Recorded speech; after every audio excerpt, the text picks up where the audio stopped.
live from the National News Studio, Sri Lanka.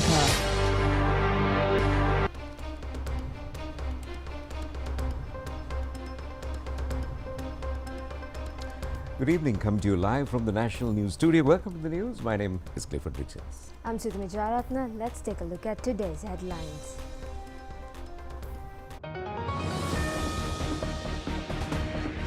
Islamic devotees worldwide celebrate Hajj festival. The National Person Week begins. A request not to perform religious observances in a manner of harming the environment. Sri Lanka's foreign remittance further escalate. Plans to enhance local Indian investments. A special program to attract tourists in off-season as well. Operations to identify and arrest suspects connected to narcotic rings. All uncultivated lands to be cultivated. Highest single arc railway bridge links Kashmir with rest of Indian territory. Let's take a look at those stories and more in detail. The Eid al-Adha Hajj festival falls today.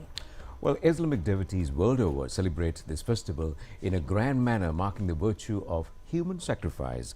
The Eid al-Adha festival, Hajj festival, falls today, and also one of the basic tenets of the teaching of Islam is the final responsibility of the holy Hajj pilgrimage. Contributory quality of family members of Ibrahim Nabi is revered through the religious practice of the Hajj festival. According to the lifestyle displayed by Holy Muhammad Nabi, all Islam devotees who are mentally and physically healthy must carry out the Hajj pilgrimage.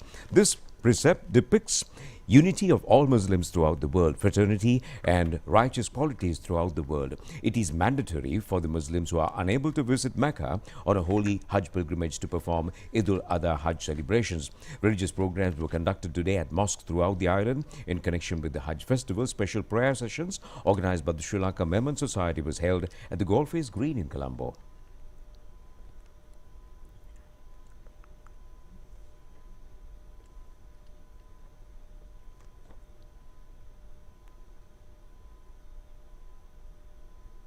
President Anukumar Dissanayake, delivering a message of greetings on the account of the Hajj festival, says that the Hajj celebrations will become an invaluable blessing in the efforts of the present government to build a developed and civilized country instead of a society which tends to look at each other in a sense of hatred and suspicion. The essence of the Hajj lies in bridging divisions and fostering universal brotherhood. As Sri Lanka strives to overcome national challenges and realize a vision of a developed civilized nation, the country requires transformative social, economic and political progress. The demands and the collective endeavor, goodwill and inclusive participation. Hajj provides a significant platform for such unity and purpose. This sacred observance, uniting Muslim devotees through common faith, blesses the national endeavor to build an enlightened Sri Lanka, one founded upon brotherhood and goodwill rather than division. Prime Minister Dr. Harni Amarasuriya in a message says that on this day, their fellow Muslim brothers and sisters in Sri Lanka and the world over celebrate the Hajj festival with deep devotion. Engaging in this sacred pilgrimage is a spirit of unity and brotherhood while embracing the values of coexistence and rising above self-interest. This year's Hajj holds a particular significance as it is being celebrated under a government aligned with the same vision and guiding policies. The aim of the government is to ensure fair distribution of resources for all and to build an altruistic society within the country.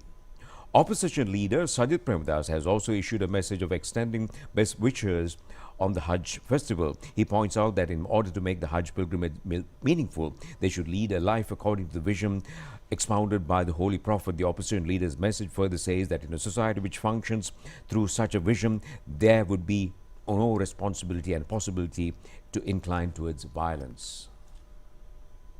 The National Person Week begins today. The National Person Committee says all agreements have been made to facilitate the incoming devotees to Anuradhapura during the Person season. The committee requests the general public to engage in religious observances without causing any harm to the environment. The historic Panpehara has paraded the street for the 46th occasion yesterday for commencing the Person Week. It has started from the Isunruni Vihara and concluded in front of the Sri Mahabodhi. The event was conducted under the patronage of Atamasthana Venerable Dr. Pallega Mahima. The pure water obtained from the major reservoirs from Anuradhapura, including the Tissavawa, was carried in procession to Isramuni Viharya and thereafter proceeded to the Sri Mahabodhi, where the pure water was filled into a special replica. Later on, an all-night Pirit chanting is conducted at the location until dawn of tomorrow. Chairman of the National Pusum Committee and District Secretary Anuradhapura, Ranjit Vimal Surya, says a crowd of around 2 million devotees are expected in Anuradhapura to take part in the National Pusum Festival. A special transport facility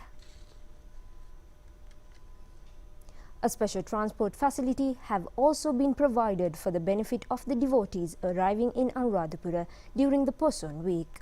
A special train service will be in operation from 9th of this month. The national television will bring a live telecast on the Pusum Day religious observance from the historic Thantirimale Rajamahaviharya. Many religious programs have been organized from morning to evening on the 10th of this month. The national television will also bring a live commentary on a religious ceremony to be conducted in front of the sacred Jai Sri Mahabodhi in Anuradhapura by the Mahakaruna Buddhist Association of Singapore. The Presidential Secretariat has taken note of the reports claiming that an individual named W.H. Atula Tilakaratna, who had been serving a sentence at the Anuradhapura prison, was released under the presidential pardon granted on the occasion of the Vesak 2025. Well, as per Article 34(1) of the Constitution, the head of state is vested with the authority to grant a pardon to convicted prisoners. Under this constitutional provision, the names of eligible inmates are selected by prison authorities and submitted to the Ministry of Justice. After review by the Ministry, the final list is forwarded to the Presidential Secretariat for approval by the President. However, in relation to the above incident, the official list of 388 inmates recommended for pardon submitted by the Commissioner General of Prisons to the Presidential Secretariat, and it does not include the name of the individual in question who had been convicted in connection with the financial fraud case at the Anuradhapura prison. In response to this, the Presidential Secretariat had officially submitted a complaint to the CID yesterday under the title Release of a Prisoner Without Presidential Approval under the Presidential Pardon, requesting a special investigation into the matter. A formal inquiry will be conducted and appropriate disciplinary action will be taken against the responsible officials found to have been involved in this unauthorized release. Director General of the Commission to investigate allegation of bribery or corruption, Ranga Disanaika, says a change in the attitudes of people is necessary to prevent the incidents of fraud and bribery. He was addressing a seminar in Colombo today. Director General of the Commission to investigate allegations of bribery or corruption, Ranga Disanaika, said that it was unthinkable for him to visualize the extent of fraud and bribery prevailing in the country during a short period. He assumed duties in the institute. The state of corruption in the country is at a higher level. In some instances, bribery is not considered as an offense but a normal occurrence. The Director General has recalled of raid conducted in the Motor Traffic Department recently.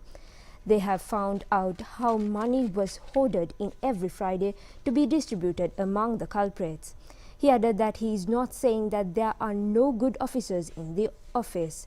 Nobody is brave enough to relieve these offences as they know that the complainant would be victimized. This feeling should be eradicated in order to create a bribe-free society. Sri Lanka's foreign remittances are reported to be continuously increasing. Foreign worker remittances in May 2025 amounted to $641.7 million, according to data released by the Central Bank of Sri Lanka.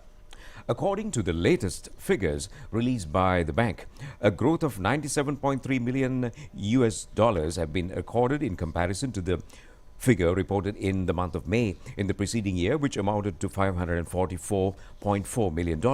Total remittances for the first 5 months period reached $3,102.2 million, up from $2,624 million during the same period last year, reflecting an 18.2% increase year on year. Well, a discussion aimed at identifying strategies to attract tourists during the off-season was held yesterday at the Presidential Secretariat, chaired by President Andrukumar Dissanayake, with the participation of key stakeholders in the tourism industry.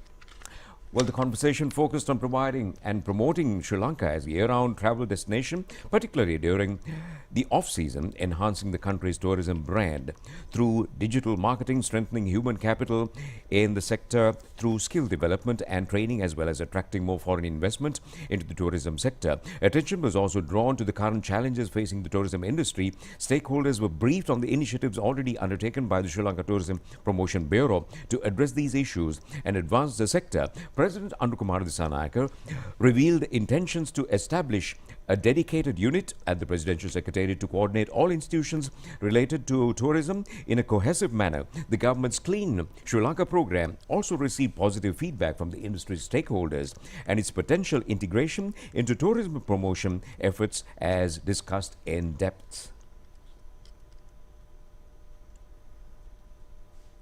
India and Sri Lanka stakeholders jointly organized an event titled Credit and Capital Building Trust Through Ratings and Regulations yesterday in Colombo. The event served a catalyst for further advancing collaborative efforts across financial and investment-related domains. The primary focus of the event was on India's International Financial Service Centre at Gift City, which offers access to global capital at competitive cost, attractive tax incentives, and a regulatory framework aligned with global best practice. We are delighted to welcome the Global South, which is why the beginning of the event with his opening. Destinations and your role in doing.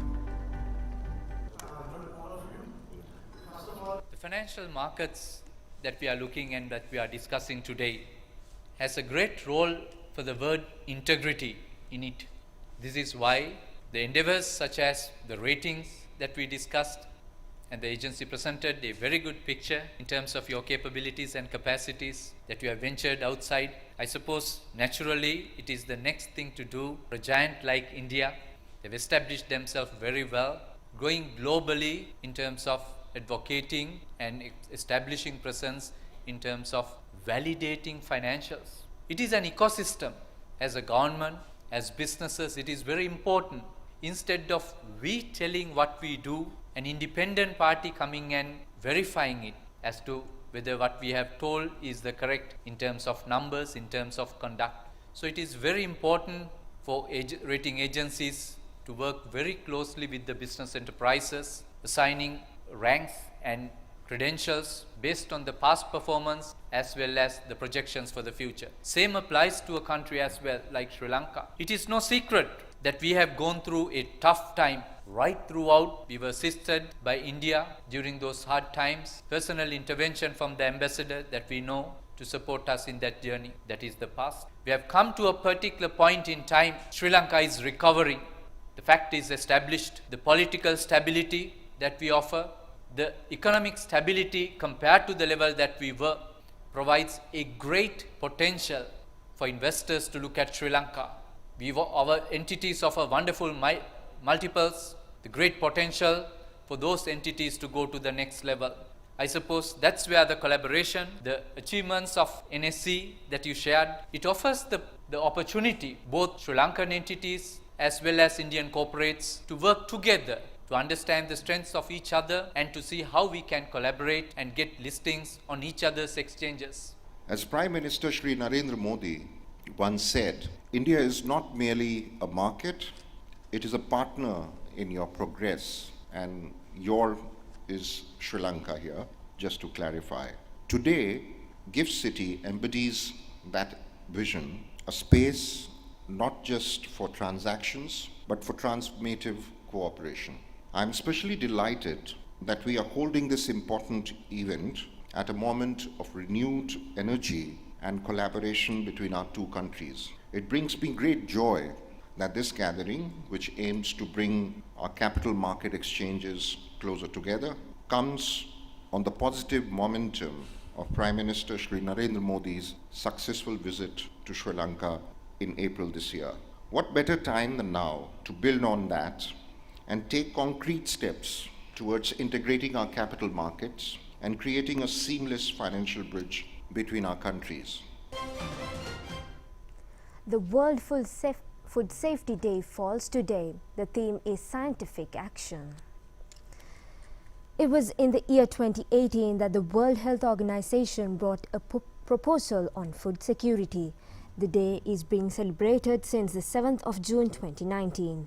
More than 200 diseases have been identified due to unprotected food. The WHO has found out that in a day nearly 1,600 people in the world become sick due to unsafe food consumption. The food security does not mean mere nutrition. It embodies the meaning that every person in every instance should be able to consume protected food with appropriate nutritional value. Food security could not be achieved only through increased cultivation or proliferation of food stock. In present day's context, the entire world is facing a challenge of food security. This year's theme recalls the fact that how much we should take care of the scientific aspect in food consumption. Deputy Minister Namal Karunaratne says that the aim of the government is to make use of all lands not cultivated to be diverted for farming under the Eka Mitata Govi Bimata national program. He made these remarks to the media after attending the annual sessions of the Agricultural Advisory Association of the Central Government in Kandy yesterday. Deputy Minister Namal Karunaratne says that the recultivation of large-scale lands, which the farmers had failed to cultivate on personal level, has resumed. He has further recalled how the previous administration has decided to hand over 28,800 acres of land in the NLDB farms to foreign companies. The present government has been successful in preventing the implementation of this program, he says. Well, it's time for a break, and we'll be back with more local stories after this short break. Kottumi, Fantamai. Lassana panloke, Kottumi saravihide, Hikka sita banda. Final session nape, Hikka badde patte, hot and spicy guess mate, rase. Prima Kottumi, Fantamai. Live from the National News Studio, Sri Lanka.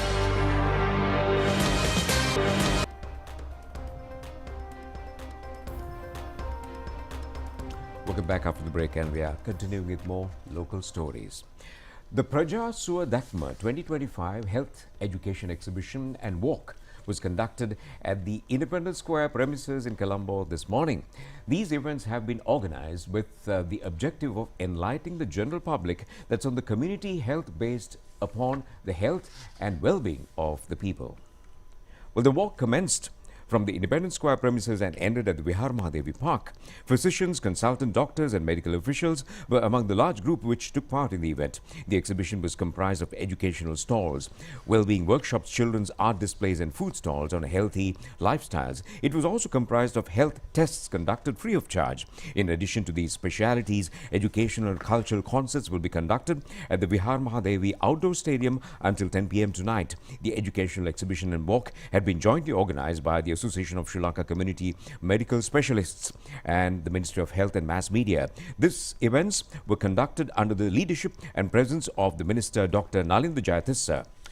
Well, the Minister says that these are restrictions imposed on overcoming health targets despite the fact of enhancing human resource within the hospital premises, and the Health Ministry is dedicated towards preventing and curing of diseases. The fulfilling of the health-related objectives could not be carried out within a day or two. There will have to be many challenges to be faced in the future as well.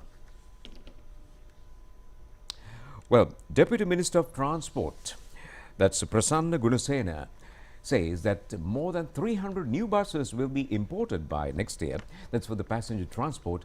He has made these remarks during a visit to the Fort Railway Station this morning. Deputy Minister of Transport Prasanna Gunasena says that he anticipates to add to the fleet a maximum number of buses by the beginning of next year. 3,000 million rupees has been allocated through the budget to import buses. Super luxury buses will be brought to the SLTB. The daily transport will have to be conducted according to a schedule, and the success of the program depends on the trains reaching their destinations on time. Commemorations and numerous programs are being continuously conducted across the island in connection with the World Environment Day. The Western Provincial Council has organized World Environmental Day main ceremony at the Waste Management Centre in Kinediana yesterday, under the patronage of Western Province Governor Hanis Yusof. Sapling of Kumbuk, Mi and Magulkaranda were planted in the Karadiana Environmental Sensitive Zone, and distributions of wood fruit plants also been taken place. A tree plant program was also held under the Clean Sri Lanka program to commemorate the World Environment Day at the premises of Kottavala Defence University. Minister Power Energy Kumara Jayakodi has presided over the event. Preschool children of Wide Wing School in Katugastota were also engaged in a special program at the Kandy City Centre premises recently. A unique feature on this occasion was a presentation by the preschool kids on the harmful repercussion of polythene and plastic usage and the need to preserve the environment. Still on more local news stories, we have some more news items in brief. A special operation is being implemented by the police division level to identify and to arrest suspects connected to narcotic networks under the island-wide crimes and drugs prevention program. On the instructions of the acting IGP, the police say that accordingly 488 suspects were nabbed island-wide. Restrictions and reconstruction of the Valikanda D6 road, which comes under the Mahavali B zone, got underway under the program of 1,000 Tasks for the 1,000 Farm Organizations program yesterday. Deputy Minister T.B. Sarath, who presided over the event, focused special attention on the development of roads. Chief incumbent of the Ratnapura Marapana Vijayanandararame and Pathakada Sri Sudarshanarame, the most venerable Muravatte in the Jyotinaka Thera, who is considered as the oldest Buddhist monk in the country, passed away. The Thera was 111 years at his demise. A cow which fell into a well at the Valikada prison was rescued today. Life-saving officials of the fire service, who came into the premises after receiving a telephone call this morning, took strenuous measures to save the life of this animal.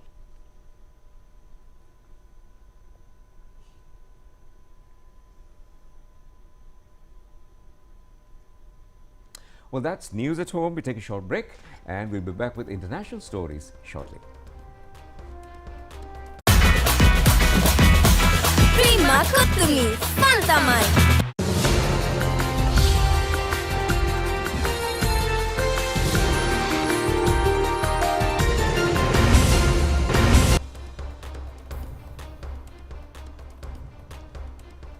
Indian Prime Minister Narendra Modi has inaugurated the world's highest single-arc railway bridge in Indian-administered Kashmir.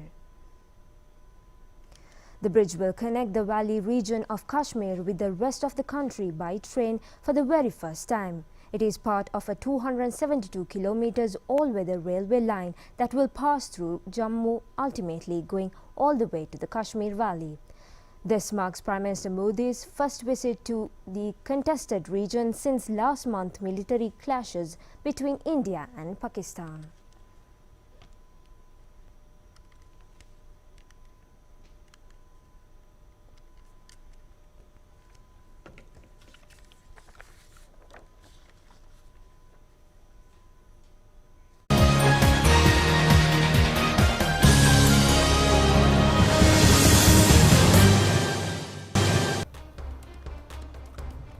Royal College Colombo and Sahira College Maradana have secured victories in Inter-School League Rugby features conducted in Colombo yesterday.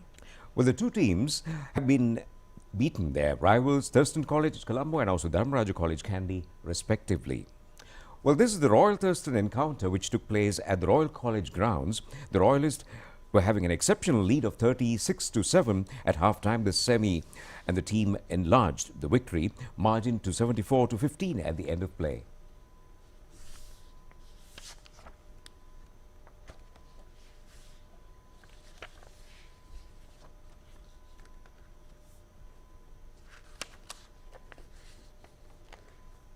So this is Zaira College beating Dharmaraja 56-19 in the Zaira College grounds. At halftime, the Zahirians were leading 15-12.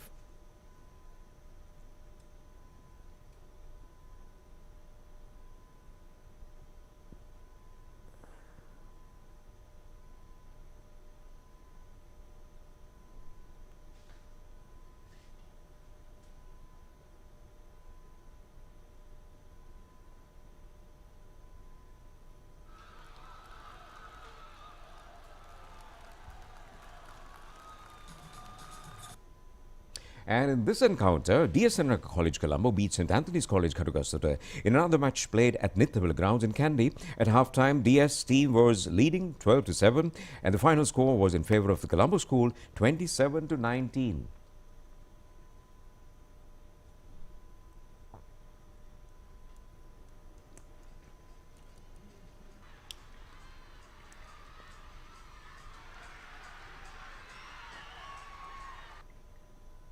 A lot of rugby action there. On that note, we end the news this evening, and good night. Enjoy the rest of the programs. Good night.